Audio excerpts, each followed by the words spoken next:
இரவு வானத்தில் நீங்கள் பார்த்து ரசிக்கிற அந்த நட்சத்திரங்கள் சிலதுக்கு கண்டிப்பாக கிரகங்களும் இருக்கும். இந்த கிரகங்களை எக்ஸோ பிளானட்ஸ்னு சொல்லுவாங்க. இந்த மாதிரி கிரகங்களை உங்களால் வெறும் கண்களால் பார்க்க முடியாது. ஜேம்ஸ் வெப் ஹபிள் டெலஸ்கோப் மாதிரி இருந்தால் அதை வச்சு உங்களால் டிடெக்ட் பண்ண முடியும், அப்பவும் தெளிவாக பார்க்க முடியாது. பட் சில கிரகங்களை டிடெக்டே பண்ண முடியாதுன்னு சொல்கிறாங்க. அதில் மிக முக்கியமான ஒன்று தான் நம்ம பூமியிலிருந்து 750 ஒளியாண்டுகள் தள்ளி இருக்கக்கூடிய ட்ரெஸ் 2b. இப்போ நம்ம கிட்ட இருக்க இந்த டெக்னாலஜி யூஸ் பண்ணி என்ன பண்ணாலும் இந்த கிரகத்தை பார்க்கவே முடியாதாங்க.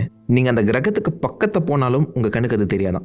ஏன்னா இந்த கிரகம் அதோடைய சூரியனோட 1-2% ஒளியை மட்டும்தான் வெளிப்படுத்ததாக சொல்கிறாங்க. இதை எப்படி கம்பேர் பண்ணி பார்க்கணுன்னா, உங்கள் வீட்டில் அடுப்பு கறி இருக்கா, அந்த கறியை விட இந்த கிரகம் வெளிப்படுத்துகிற இந்த வெளிச்சம்ங்கிறது கம்மி. கிட்டத்தட்ட கருப்பு கிரகம்னு சொல்லலாம். இந்த டார்க்கஸ்ட் பிளானட் நம்ம கண்டுபிடிச்சதுலேயே. இதுக்கு என்ன காரணம்னு தெரியல. மேபி அதோடைய அட்மாஸ்பியரில் சூரிய வெளிச்சத்தை உள்வாங்கக்கூடிய ஏதாவது மாலிகூல்ஸ் இருக்கிறதுக்கான வாய்ப்புகள் அதிகம். இல்லை சூரிய வெளிச்சத்தை ரிஃப்ளெக்ட் பண்ணாத மாதிரி அதோடைய சர்ஃபேஸ் மேல்புறம் அமைந்திருக்கலாம். எப்படி பார்த்தாலும் நம்ம கண்டுபிடிச்சதுலேயே கருப்பு கிரகம். ஆல்ரெடி விண்வெளியே கருப்பு, இல்லை கருப்பு கிரகத்தை எங்கேருந்து போய் தேடுறது?